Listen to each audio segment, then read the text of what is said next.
Olá, querida célula, é um privilégio estar mais uma vez com vocês, nesse instrumento que nós temos para realmente ajudá-los nesse período que nós não estamos nos reunindo fisicamente. Na verdade, isso aqui não esgota o que é uma célula, mas realmente queremos ajudar, discutindo um pouco sobre o estudo. Então nós vamos iniciar essa conversa, pastor Samuel, pastor Fábio, eu, pastor Emerson e Marlene, estaremos juntos aqui para conversar um pouquinho sobre o que foi pregado em Atos capítulo 3 e capítulo 4. Vamos orar para iniciar? Pai, obrigado, Senhor, pelo privilégio que temos de estarmos um pouco mais próximos de cada um dos integrantes das nossas células. Te louvamos também pela liderança.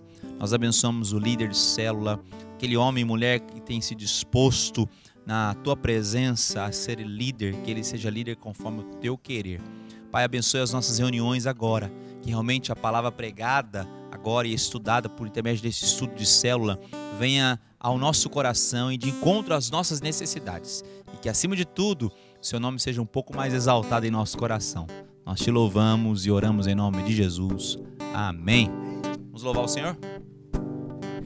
Estou voltando ao começo de onde vim, onde não poderia sair. Eu me arrependo com cinza e pó. Seu amor me alcançou e resgatou. Estou voltando ao começo de onde vim, de onde não poderia sair. Eu me arrependo com cinza e pó. Teu amor me alcançou, me resgatou. Santo Espírito, lindo Espírito, vem me leva de volta ao jardim, onde a brisa do teu vento no silêncio se move em mim. Santo Espírito, fogo santo, Pentecostes eu quero viver, sacrifício agradável a ti. Vem e enche-me com teu poder. Estou voltando ao começo de onde vim, de onde não poderia sair. Eu me arrependo com cinza e pó. Teu amor me alcançou, me resgatou. Santo Espírito, lindo Espírito, vem me leva de volta ao jardim, onde a brisa do teu vento no silêncio se move em mim. Santo Espírito, fogo santo, Pentecostes eu quero viver, sacrifício agradável a ti. Vem e enche-me com teu poder. Que alegria no nosso coração, Jesus. Esse momento precioso aqui de partilharmos a sua palavra. Que como essa igreja de Atos caminhava todos os dias no templo e de casa em casa, não cessavam de ensinar sobre esse nome poderoso. Que esse nome possa invadir a cada casa, que esse estudo possa tocar cada coração.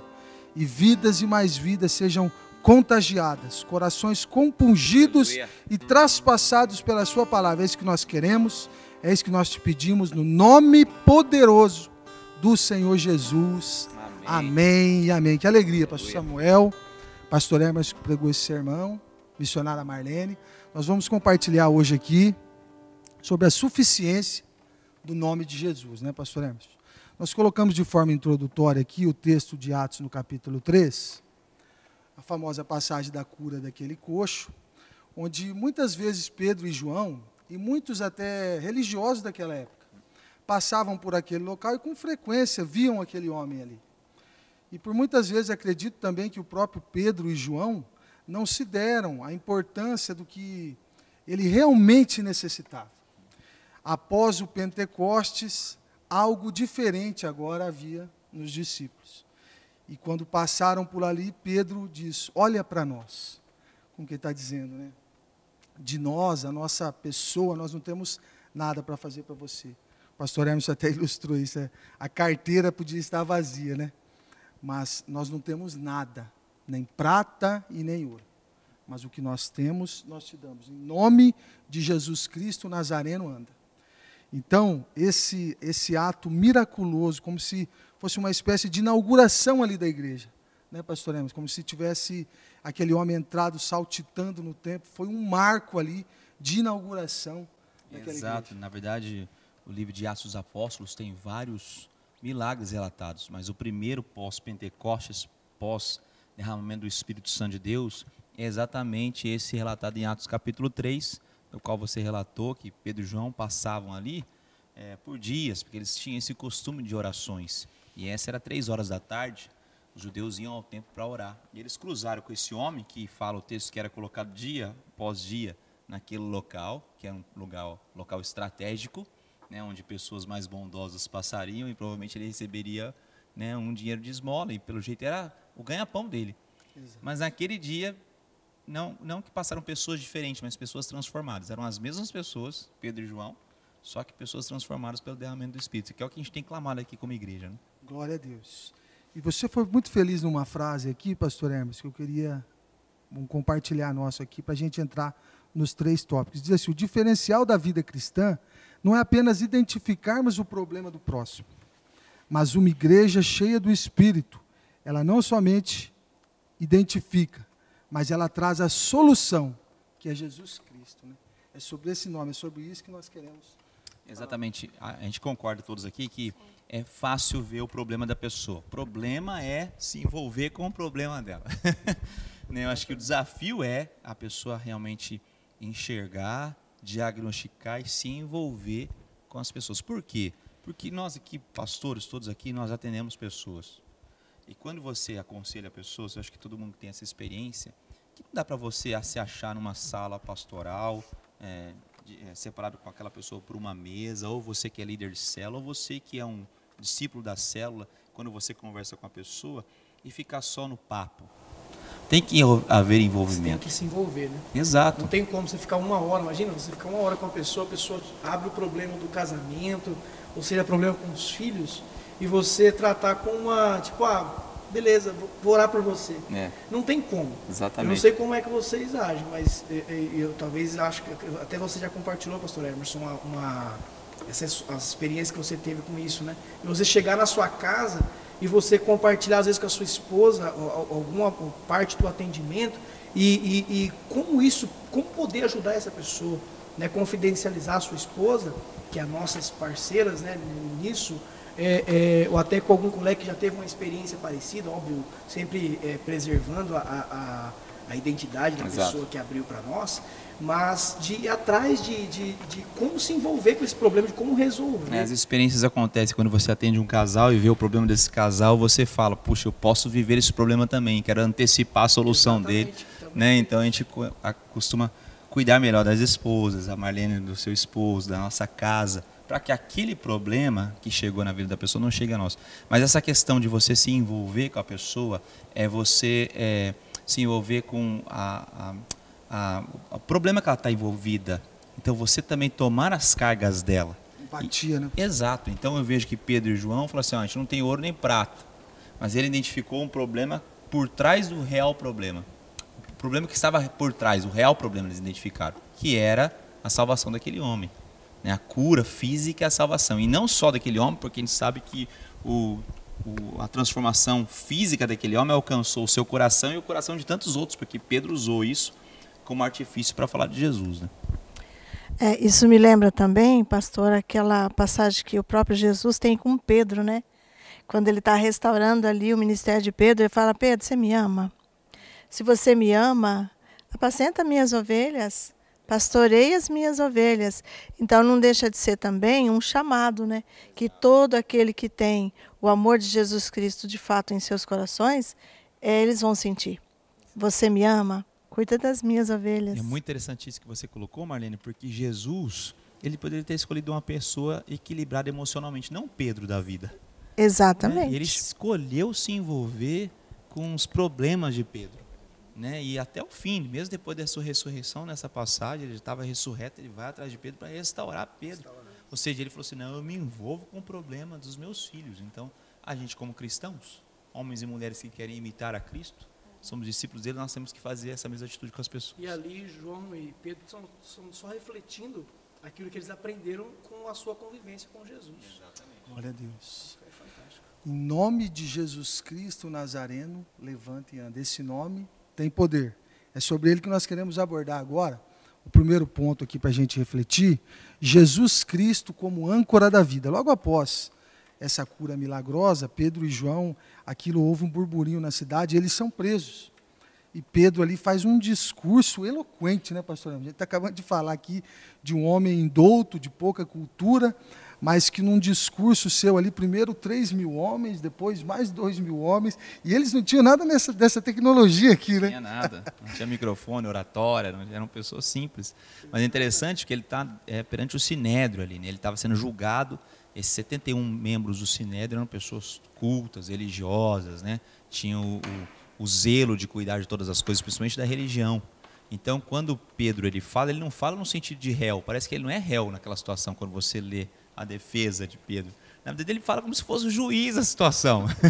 Então, ele não está ali para se defender. Ele está falando assim: não tem que me defender de nada. Quem vai se defender de Jesus? Na verdade, Jesus é a grande solução e ele leva Jesus. Então, ele não representa um réu ali. E é exatamente, é exatamente esse texto que é mencionado, né? O texto de Atos 4:12, onde ele diz: porque abaixo do céu não existe nenhum outro nome dado entre os homens pelo qual importa que nós sejamos salvos. Então, Pedro, ele eleva ainda mais o nome de Jesus. Então, esse ponto, nós queremos tratar o quê? Essa expressão em nome, era indicada para mostrar que o portador da mensagem, ele não tinha nada a oferecer. Mas o nome presenteia o portador com sua magnitude e poder, sua força e importância. Vamos comentar essa afirmação feita aqui pelo reverendo Hermes durante o sermão. A pedra rejeitada veio a tornar-se pedra fundamental da criação. Ele, Jesus Cristo, é a sustentação de todo o universo. Exatamente, Pedro ele usa essa expressão, pedra angular, Jesus, vocês rejeitaram essa pedra principal, os construtores. Ele estava fazendo uma denúncia aos religiosos. Falou assim: vocês que deveriam pegar essa pedra, seja fundamental, e vocês a rejeitaram.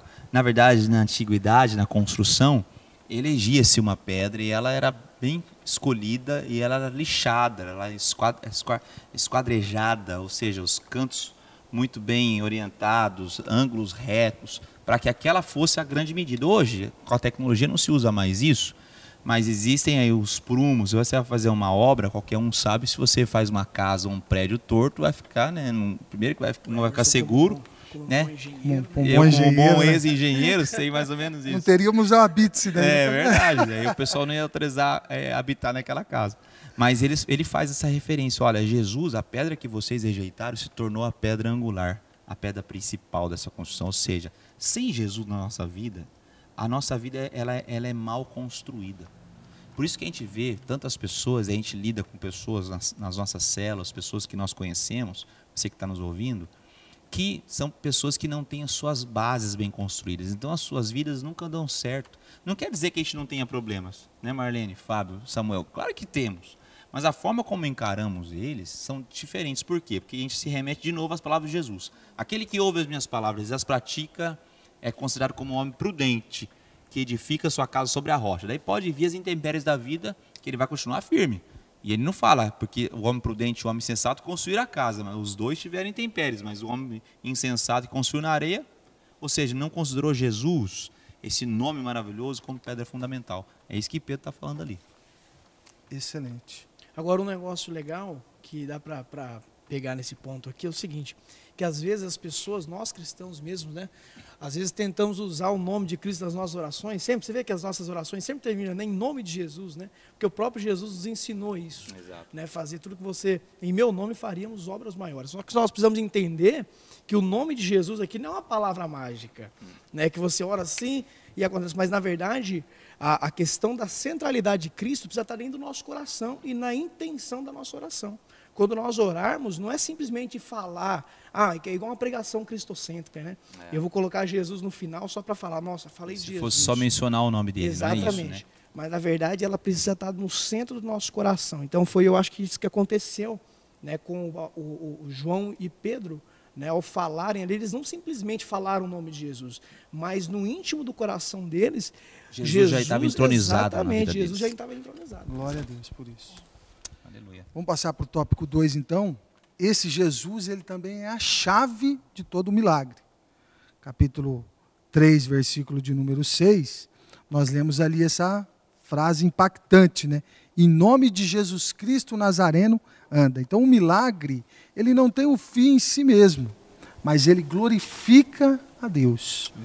Então, a cura daquele coxo também inseriu esse homem na vida civil daquela sociedade. Então, ele entrou no templo glorificando a Deus, saltando e louvando a Deus. Então, muitas vezes o milagre, ele tem essa incumbência de devolver não somente a saúde física, né, pastor Hermes, mas a dignidade também daquele homem. Exatamente, percebe-se que esse homem estava sentado à porta do templo. Eu não quero fazer analogia assim, mas é muito significativo que ele fala, a porta do templo, depois ele entra saltando e louvando a Deus, entra no templo com Pedro e João. Ou seja, aquele homem não foi restaurado só no seu andar, né? Ele não teve um milagre apenas no corpo físico, mas ele entendeu quem que era esse Cristo. Até que ele se apega, no versículo 11, se apega a Pedro e João com todo o povo. E ele serve de testemunho vivo. Enquanto Pedro falava, aquele homem era uma prova incontestável. Tanto é que o Sinédrio falou assim, olha, o que a gente vai fazer? Esse homem realmente, todo mundo conheceu ele nasceu paralítico, era colocado todo dia ali.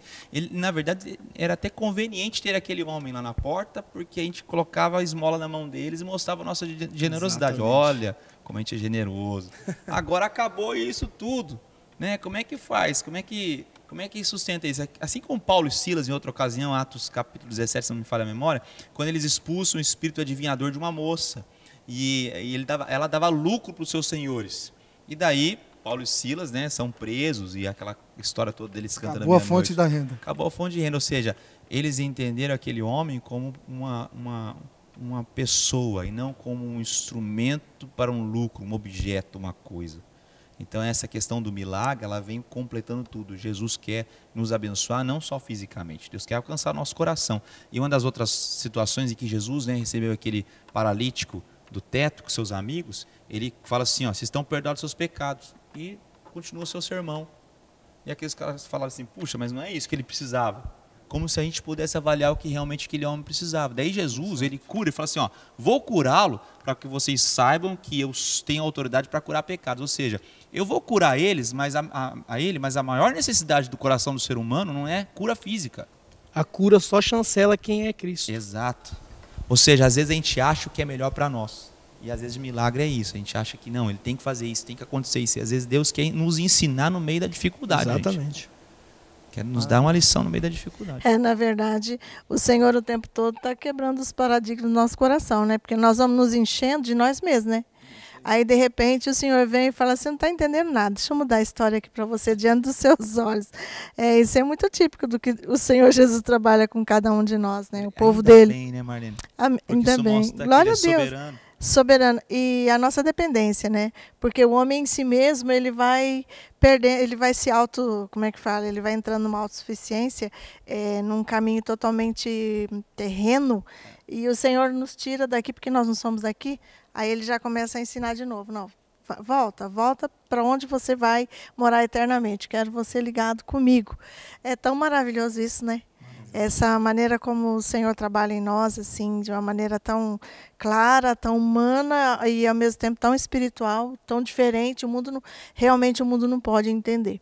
Então, se E uma coisa que vocês estavam falando aí, eu estava lembrando, sem Jesus nada podemos fazer, ele já deixou isso claro para nós. Exatamente. Então não tente ser autossuficiente, porque eu vou ter que te ensinar. Humilhai-vos sob a poderosa mão de Deus e em tempo oportuno ele vos exaltará. Certamente. Ou seja, um milagre é pelo nome de Cristo, na dependência dele, na agenda dele, no tempo dele, né?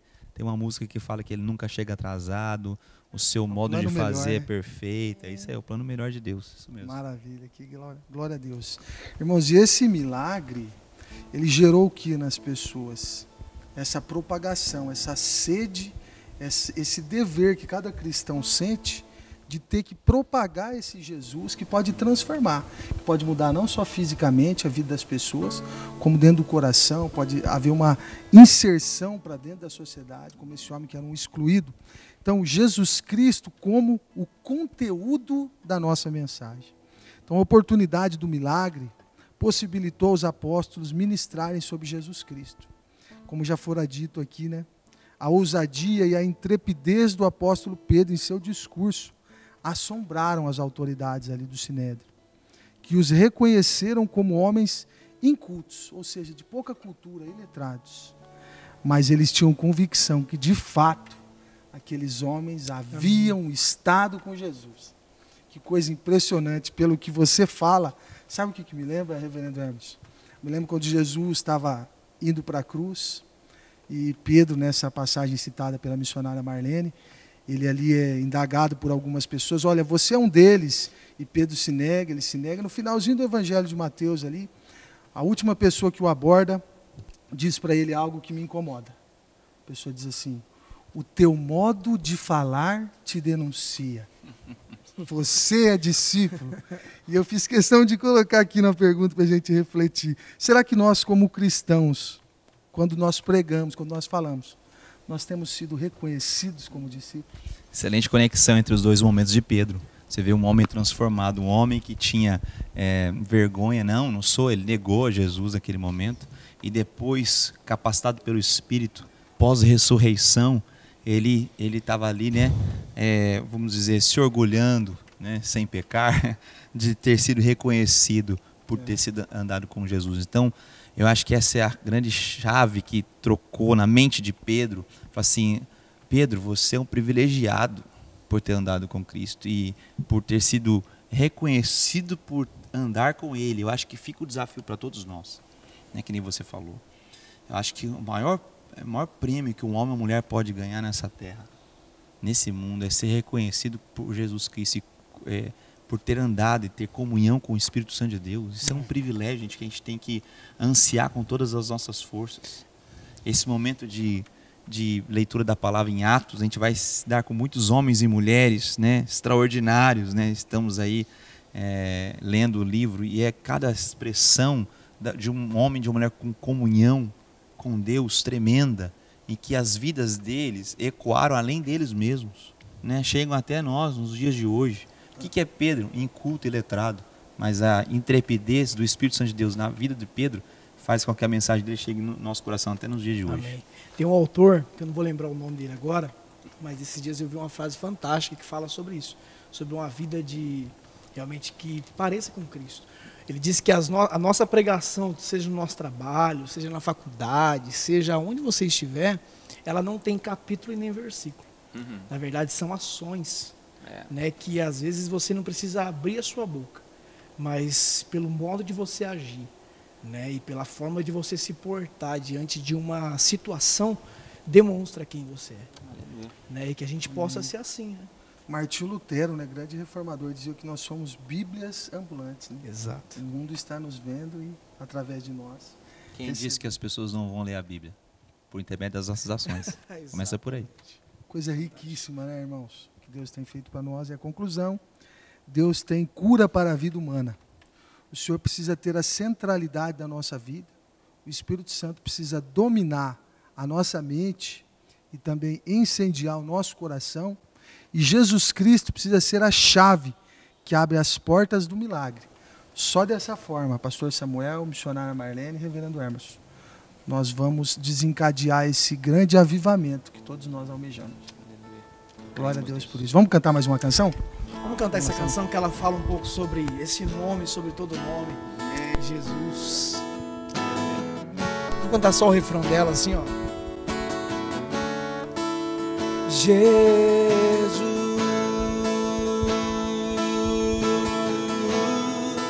nome sobre todo nome, nome sobre todo nome. Jesus,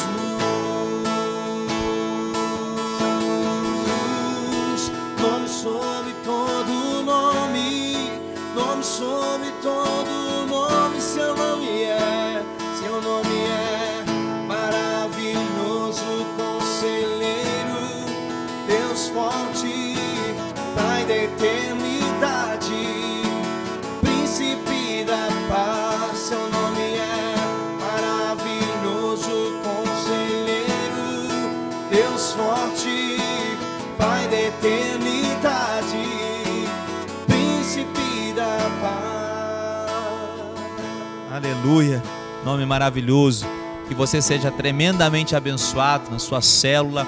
Essa semana nós temos algumas novidades. A primeira delas, vou pedir para a Marlene falar um pouquinho. Nós vamos fazer uma visita, isso mesmo. Como é que a gente vai fazer essa visita aí nas células, Marlene? Fala pro pessoal. Então, como pastores de rede, nós queremos visitar todas as células essa semana e a próxima semana. Como é que a gente vai fazer isso? E nós vamos fazer isso online, queridos, através da sua célula pelo Zoom ou até mesmo pelo WhatsApp. Há pessoas que não estão conseguindo, mas nós vamos aí ficar junto com vocês no grupo, 5 minutos, um pouquinho mais, se for preciso, compartilhar com você, falar com você, abençoar a sua vida e também dar os recados pessoalmente e ajudar a avivar a sua alma nesses dias. Vai ser um privilégio para os pastores Vai estarem ser muito bom estar com vocês. Uma visita relâmpago, são muitas células, mas a gente quer estar ali 5 minutos, dar uma palavra de ânimo e uma oração para o seu coração, em nome do Senhor Jesus Cristo. Pastor Fábio, fala um pouquinho sobre o e-book do Pentecostes, para o pessoal aí participar, ainda dá tempo.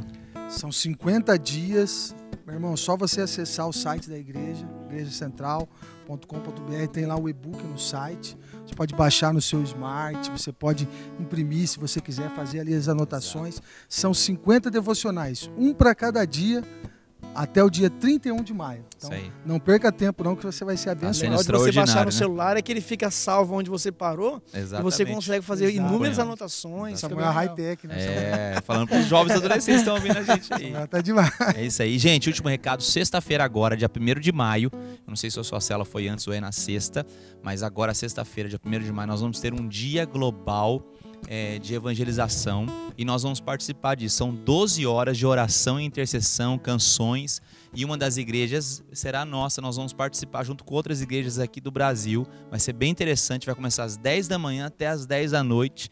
Nas nossas mídias sociais nós vamos transmitir também. Por isso que nesse dia a gente não vai ter a live que temos com os pastores, mas vamos ter aí participações de outros pastores, né? Pastor Jeremias, pastor Teófilo Hayashi, Luiz Hermínio vai estar com a gente, Patriota, os pastores da Igreja Central vão estar aqui, então vai ser bem interessante mesmo, e eles vão fazer algumas transmissões ao vivo aqui da igreja, do Centro de Adoração, então a nossa igreja aí vai ajudar nesse processo todo, então divulgue, sexta-feira das 10 da manhã às 10 da noite nós vamos estar juntos, tá bom? Deus te abençoe, tenha aí um restante de célula abençoado, conecte-se com o pessoal e que você seja sal e luz dessa terra em nome de Jesus. Deus te abençoe. Vai na paz. Deus abençoe. Deus.